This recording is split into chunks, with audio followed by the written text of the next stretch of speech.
সাজিদুল কিবরিয়া তালুকদার স্বরচিত কবিতা আসছেন।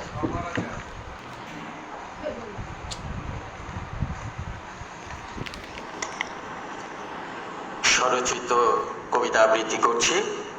আমি সাজিদুল কিবরিয়া তালুকদার সাগর। কবিতার নাম রাষ্ট্রদ্রোহী।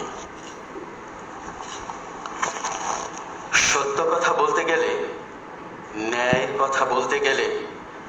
মানবিক কথা বলতে গেলে, মানুষের কথা বলতে গেলে, অধিকারের কথা বলতে গেলে, যে পিতা তার সন্তানের মুখে আহার জোগাতে পারে না, সারাদিন অক্লান্ত পরিশ্রম করে,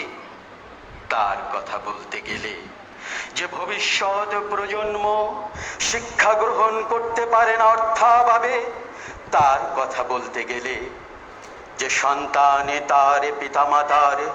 সুচিকিৎসা করাতে পারে না দৈনতার কারণে, তার কথা বলতে গেলে,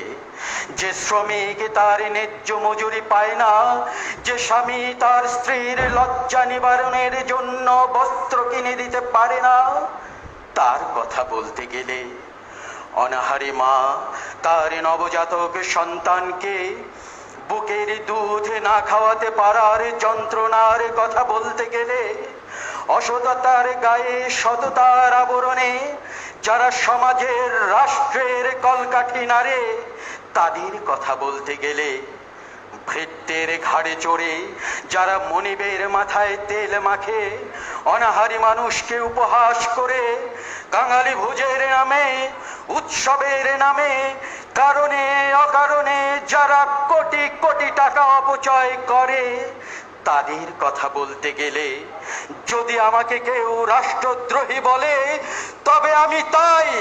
তবে আমি রাষ্ট্রদ্রোহী।